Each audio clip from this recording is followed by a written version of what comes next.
Bobby's coming to do the announcements. But speaking of Goochland Day, it is this Saturday. Come on, somebody. If you have not registered, I do need about 6 more spots for us to be fully full, from the 12 to 2 spot and the 1:30 to 3:30 spot. So if you could spare a couple of hours this weekend, we really, really need your help to pull this off with excellence. Come see me. If you are planning to serve, thank you. Make sure you get a good, clean blue shirt to represent your team jersey to do well. I will be sending out an email in the next couple of days if you did sign up, about information about where to be, where to park, all those kinds of things. So please check your emails. And if you have any direct questions, you can come see me. But Bobby's going to take it from here with the announcements. And thank you for serving. And thank you, Melanie, for heading that up. Thank you to all of you who have signed up for Goochland Day. And if you're on the fence and thinking, well, should I sign up? Yes, we could use you, and it's a great way to serve. So go ahead and do that. Obviously, you can contact Melanie. And I got a couple more announcements for you today. Summer life group registration is now open. So if you have thought about or considered being a life group leader, there's a lot of areas you can do for life groups. But if you have that tug on your heart, we would love for you to go ahead and take that leap and sign up. You can sign up on the Church Center app. And if you have questions, you can reach out to Melanie or Jeremy, and you can email groups@victorychristian.church. But life groups are an amazing way to connect with others. I'm leading an investment club life group, of all things. There's lots of different areas that you can serve in life groups. And it's just a great way to get to know people better outside of Sunday morning and just be part of the community at church. So we encourage you to do that if you have that tug to lead a life group. Also, VBS is coming up for those of you with kids, or for those of you who are interested in helping with kids and helping volunteer. VBS is coming up July 26th through 30th. It's going to be in the evenings from 6 to 8 p.m. More information to come and about registration and volunteer opportunities is going to be coming up soon, but just save the date, July 26th through 30th, right? Yep. Oh, July 27th through 30th. Sorry, that's what we have it wrong on here. But yes, it's coming up. It's going to be an awesome time. For those of you who don't know, Jenny is leading that, so you can ask her if you have any questions. And last but not least, we have a tradition for the last few years here of doing some summer picnics. Yeah, exactly. Who's excited to eat some good food and have some picnics this summer? Oh, yeah. So we are going to have a meeting next week right after church for those who are interested in helping, whether you want to help with cooking food, serving food, preparing. We need a little bit of a team here helping us out. We've had great people helping. But if you are interested in helping, next week, right after church, and I'm going to try to bring that up in the announcements next week as well. But we are also this year looking for a couple of people to help lead a few of the days. I'm not going to be here every one of the picnic days. So if you have a heart for helping lead a day and just coordinate it, it's pretty easy because we have a great team. I haven't had to do all that much. Our team runs with it. But next week after the service, and we'll go from there. So. Awesome. Well, I'm so excited to be with you all today and to just get the honor and privilege of getting to speak today on Mother's Day. I'm looking across this room, and I know that there are so many amazing moms and so many amazing women in here that carry that mothering and nurturing heart that just comes from the Lord that He's put in us uniquely.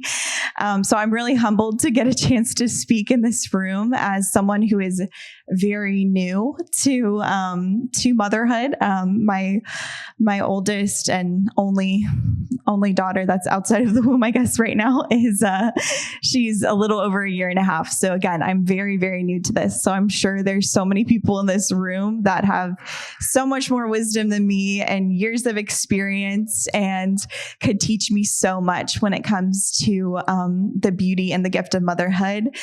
But I am excited for this opportunity, I guess, to share from the perspective of a young mom who is very much just in the trenches of mothering a very young kid, a very young toddler who's crazy and fun and beautiful, and expecting another one on the way soon.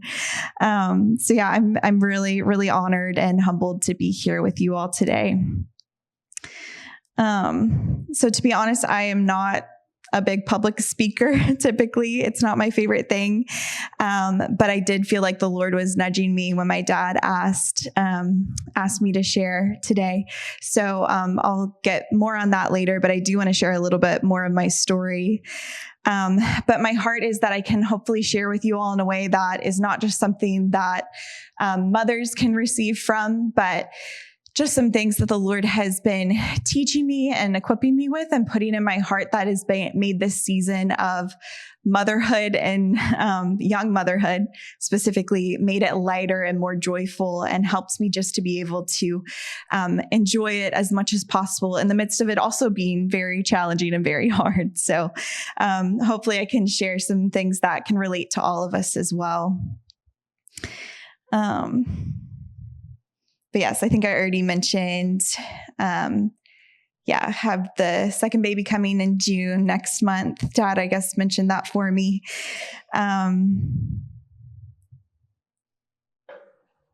Oh, yes. Okay, here we go. Sorry, I'm not a professional here. Trying to follow my notes as best I can, but I also just wanted to open in prayer. So Lord, thank you so much for this amazing congregation, for this amazing body of believers. God, I thank you, Lord, for the women in this room, God, that carry, God, your heart, God, for children, for young people, God, for singles that don't have mothers to look up to, for mothers that have given so much sacrificially for the sake of their families. And yeah, I bless this room, God. I bless this congregation, and God, I ask just for grace to speak, God, the words that are on your heart to encourage your body today. And I just thank you for the gift of your body and what this congregation uniquely carries. So yeah, Lord, I thank you so much for this opportunity. So yeah, I wanted to just start with sharing a little bit more about myself. Dad already covered a little bit of it, but I do think that that time overseas really did uniquely shape me, and I'm super grateful for it. So I just want to share a little bit more about who I am before I get into what I want to share. But yeah, I've been with MAPS Global for the last 10 years now, which is so crazy to say. It's a missions organization that is now based in Richmond, Virginia. We have a heart for going into places with the least access to the gospel.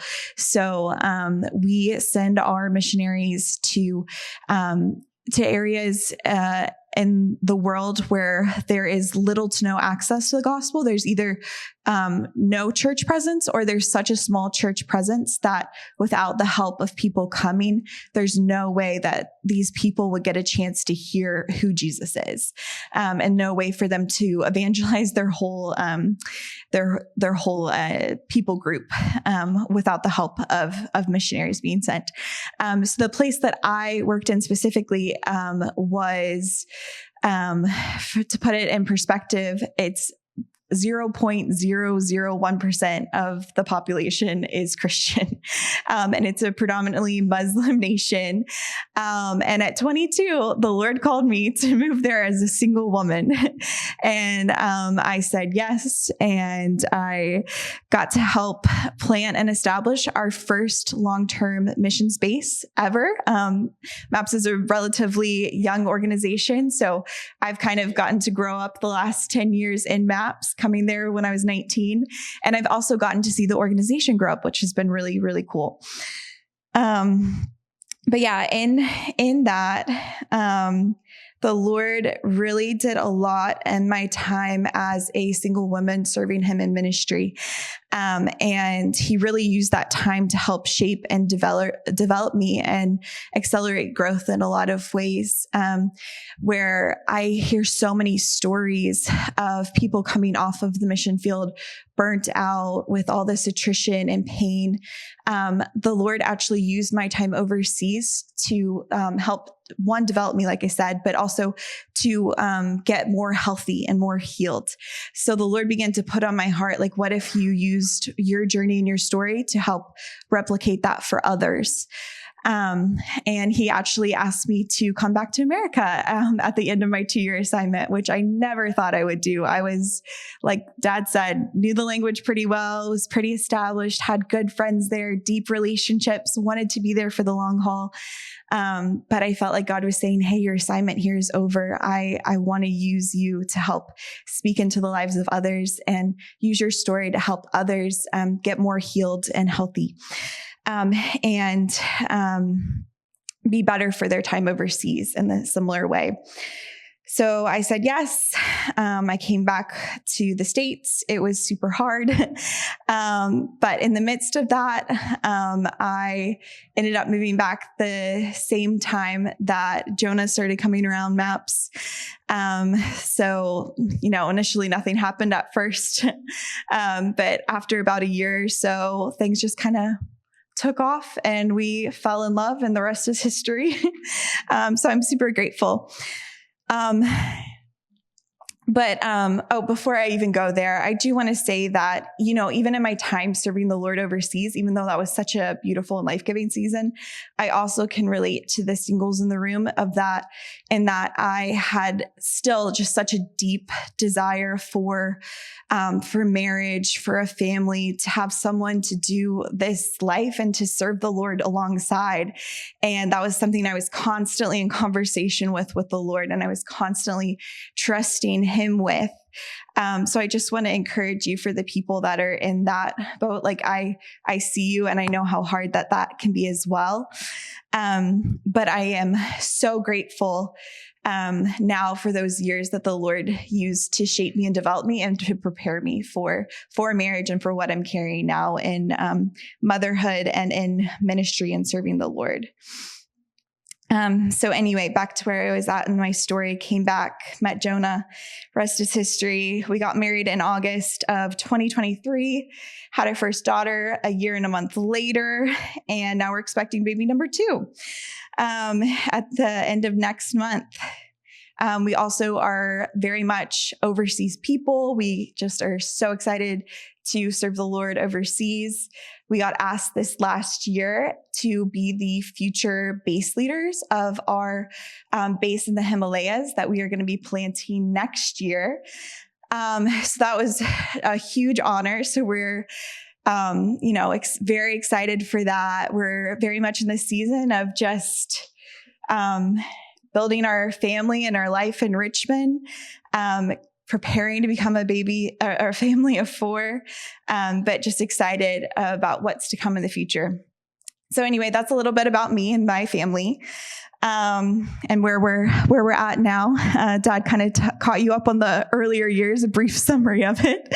So we've come a long way since my rebellious high school years, and the Lord has done a lot. So be encouraged, moms, and be encouraged, dads who have kids that are in similar seasons. The Lord can do a lot in a very short amount of time. And yeah, I'm very much just walking out legacy from my parents and grandparents, even in a lot of ways when it comes to what we're walking in with missions as a family, and we're just getting started, especially as a family, getting to do this with missions. So I'm very, very excited for what the future holds. All right. So yeah, that's a little bit about me. So let me backtrack a little bit. So when Dad asked me to share about Mother's Day, as I said, I initially was a little bit hesitant because I'm not generally a public speaker. And also, honestly, what came out of my mouth when Dad called me on the phone was like, I don't know what I would say. I don't know what I have to offer here. I haven't had the years of doing motherhood to be able to speak and kind of looking back and having reflected on my years as a mother as much as some of you in this room, like I said. And I don't know what I could say to encourage people. And in a lot of ways, I feel like I've been really set up for success with just the unique way that my life is. I have a really incredible, supportive husband who helps so much with our family and at home as well. And I have a job that I am still working full time with MAPS that I love, that gives me a strong sense of purpose, along with being a mother, which of course has so much purpose and value in it. And then the first year of my life as a mother, I just kind of got to bring my baby along with me to work because it's a very mom-friendly work culture at MAPS, and just figured out how to like get her to sleep in meetings while I got things done, and just had a very unique experience with motherhood. Now she's in our daycare that we have at MAPS, but it's half day right across the hall from my office, and it's just the dream in a lot of ways. So I was like, man, I don't know what I would say to help encourage others in this. And, I want to acknowledge that we all have different experiences with motherhood. So I don't want to sound invalidating in that, because it is very hard, and it has been hard for me as well. And there have been hard parts, things that are difficult with it. But what I have been realizing too is there's certain things that I've been able to put in my life that have helped make this season lighter and help me to do this well and experience also the deep joys of motherhood along with the challenges of motherhood. So that's what I kind of want to share about a bit more. So basically Dad calls me. I'm like, I don't know what I would say. I hang up. I'm like, I'll think about it more. We'll see. And then the next day I'm in a meeting, and in this meeting, the leader was talking about this idea. He starts explaining this concept to us about how important our internal conversations are. So he talks about how between any task and how hard we perceive that task is, or the perceived effort, there's an internal conversation that goes on. And that will basically determine how hard that is or not, or how difficult that is, and how you experience that thing.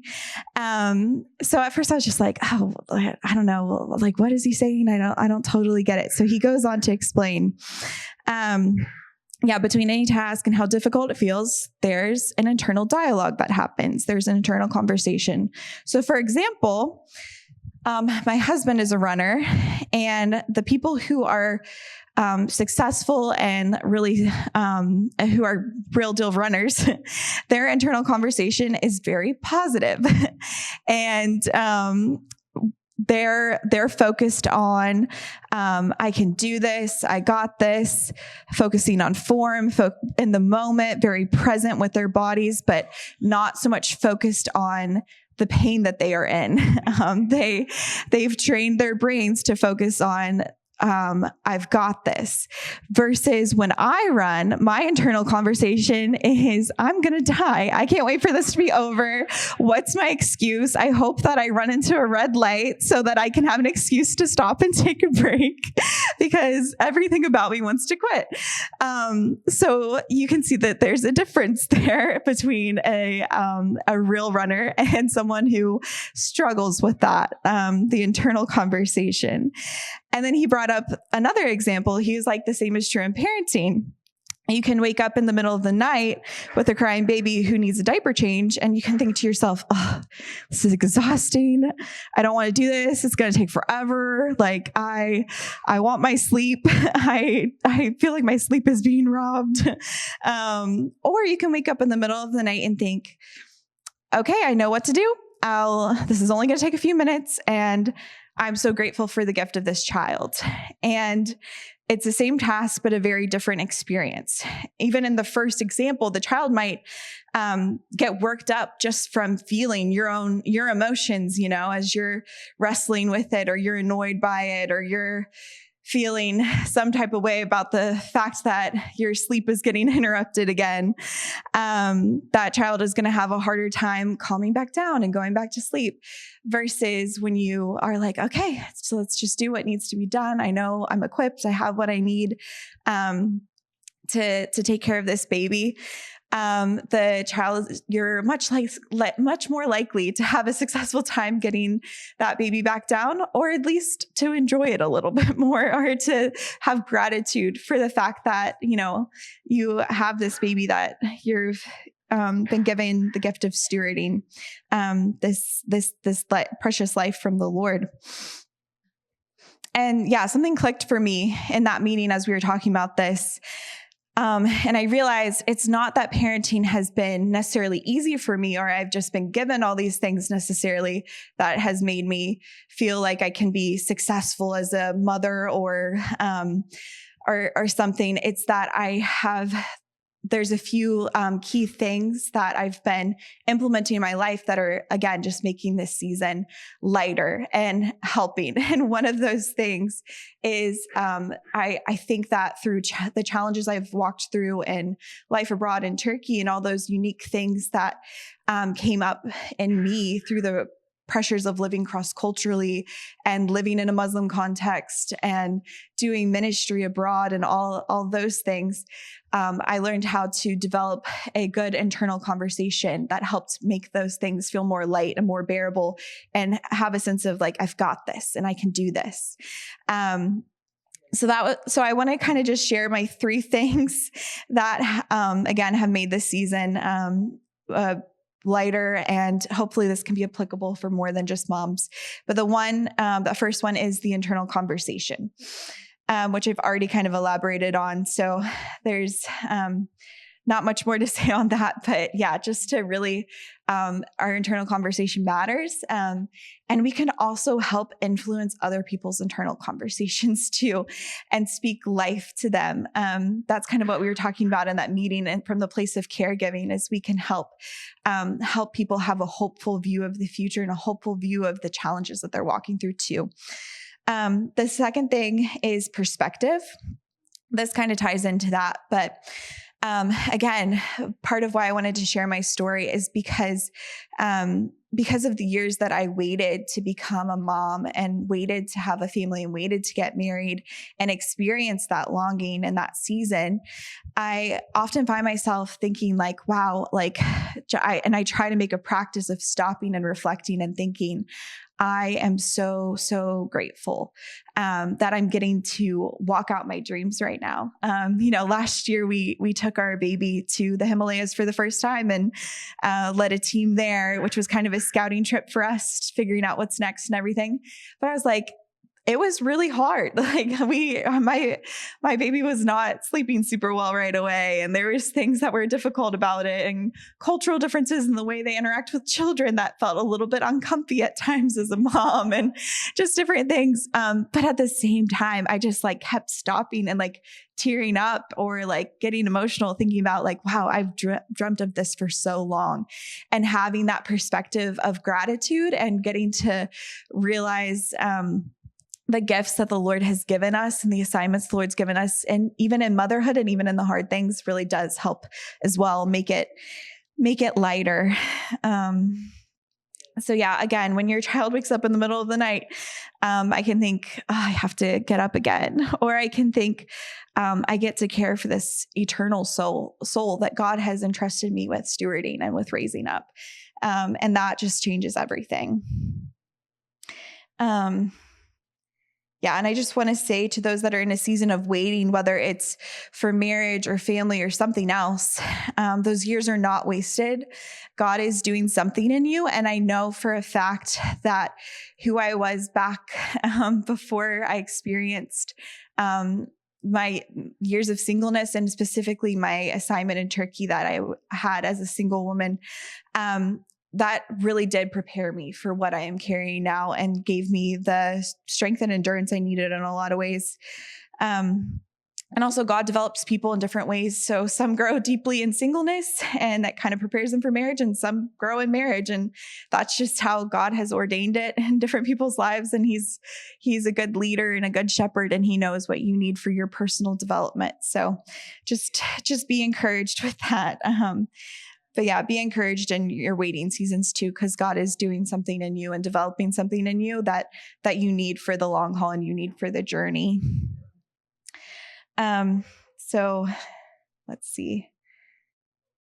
Well, I'll touch on this a little bit too when it comes to gratitude. We all know the story of how God delivered Israel out of Egypt. But did you know that the journey you probably heard of this before, but if you haven't, did you know that the journey from Egypt to the promised land actually should have only taken 11 days? And in the midst of that journey, Israel ends up wandering around in the wilderness for 40 years because of their grumbling and complaining. And that was one of the reasons they weren't able to enter into the promised land. They were saying things like, we don't have any food and we hate this worthless food that literally the Lord is providing from heaven for them. And they're saying, we ate better stuff in Egypt, when we were in slavery, like take us back there, Moses.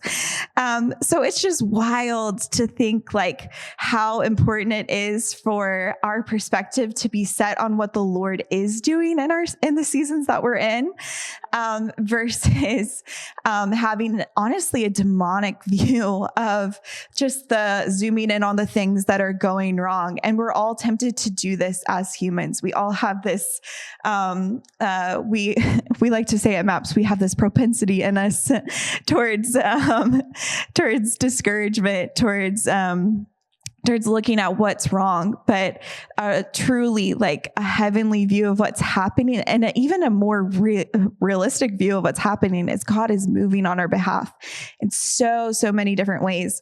I just want to remind us to choose a grateful perspective that allows us to see through heaven's eyes in those circumstances as well. And the third thing that is really helping in this season is rhythms with community. And this is something I'm like, you guys probably are like masters of this, because walking in these doors, I got greeted by so many different people. Like everyone is so hospitable and welcoming and amazing. And I hear you guys are like doing picnics together and outreaches together and all these things. So maybe it doesn't even need to be said here. But for me, this has been a lifeline in this season, is just doing life with community and doing life with people. So one really practical thing that Jonah and I have built into our rhythm with another friend they're also a young family in our church, is we do a date swap night every other week. So what we do is we drop off our toddler at their house, and she gets to hang out with their kids, and they're all besties now. They're best friends. And then, one night Jonah and I will go out, one night they'll go out. And that has been so life-giving, and not only just good for us to be able to protect and make sure that we get a date night together, but it also has been really good for our daughter to learn how to play and interact with other kids in the context of a home. And now I'm getting to see their friendships develop really beautifully and everything. So it's really cool how the Lord has used that. It's been incredibly life-giving. Another community rhythm that we have is doing life with singles, having people over to our home for dinners all the time. We have a couple of really good friends that just like will text us at the end of the day randomly and be like, hey, are you guys busy? Can I come over? And they'll play with our daughter, and they have so much more energy than we have to play with her. And it's so good for them because they're getting a sense of stability and family, and they're getting even their like physical touch needs met through like getting to love on and play with and wrestle with our daughter, And meanwhile, I'm finally not getting like touched out all the time and like getting a break like from being overstimulated by her. And we have like this one like really sweet friend, like she comes over and she just like does our dishes and stuff like that too. So like we're both like pouring into each other, blessing each other, just doing life together. And it's just so good for both sides, So yeah, that's something that has been really helpful and really, I just think beautiful when it comes to the body of Christ, as well, of getting to just do life with people in different seasons as well. And then, yeah, maintaining friendships as well. That's another rhythm that we have. Jonah is very good at this again. He is super extroverted and has a way higher need for time with his friends than I do. I'm more introverted, so it honestly works so well for us. I just send him away after the baby goes down. He goes and he hangs out with his friends and they play this card game like 1 to 2, maybe 3 times a week, some crazy weeks. And he comes back better for it, and it energizes him, and he gets to just get all his extroverted energy out, and I get to be alone for a little bit. And it's been so good. And I know that sometimes it feels hard because you're like, of course you need to have, again, the rhythms of date night and doing fun things with your spouse as well. But I think sometimes we like hold on to them too closely when it's like, no, like let the introvert go and get their alone time. Let the extrovert go and hang out with their friends. And it really does like benefit both of us as well. And then I have to be really intentional with it. And that's another thing he's good at, is making sure that I actually do hang out with my friends. So what I've recently started doing with a couple really good friends is that we have it like as a reoccurring thing on our calendars now. Like every month we get together, and no matter how tired I'm feeling in the moment, I'm like, I don't want to leave the house. I'm not sure if I want to get together or leave the house again after baby went down. I make myself, and we go, and I have such a good time. And I always come back all bubbly and full of life. And I'm like, oh, I needed this. And I needed this, even though it's tiring as a young mom to stay up a little later one night or whatever. So anyway, those are rhythms that have been really, really good for us, that have helped as well when it comes to community. So if I could summarize everything, it would just be this: pay attention to your internal conversation, choose a grateful perspective, and build rhythms of community. Because choosing gratitude, choosing joy, and choosing to do life with others really does help make the hard things lighter. So, yeah. We are so excited you joined us this week. We want to stay connected to you. If you're new at Victory, would you go to victorychristian.church and click on I'm New? Also, you can click on Connect and then Next Steps to let us know if you've made a decision to follow Jesus or if you would like to get baptized. You can also let us know if you'd like to take our Discover class, which is a 2-hour class where we can tell you more about Victory and how you can get involved. You can use Next Steps if you'd like somebody from our team to reach out to you. We have a couple of helpful apps that you can download on your mobile device. One of them is the Church Center app, which has all of our upcoming events and all of our groups that are meeting in homes and at the church. There's tons of helpful information there. And we have the Parent Q app. The Parent Q app puts all of our children's ministry materials at the fingertips of mom and dad with both the Church Center app and the Parent Q app. When you're prompted to, let it know that you're part of Victory Christian Church, and they will give you all the resources there. If you'd like to give financially to Victory, just click on Give and Thank You. Our heart is for you to encounter God's presence, grow in your faith, and build meaningful relationships. We're so honored that you joined us this week, and we hope to see you again next week.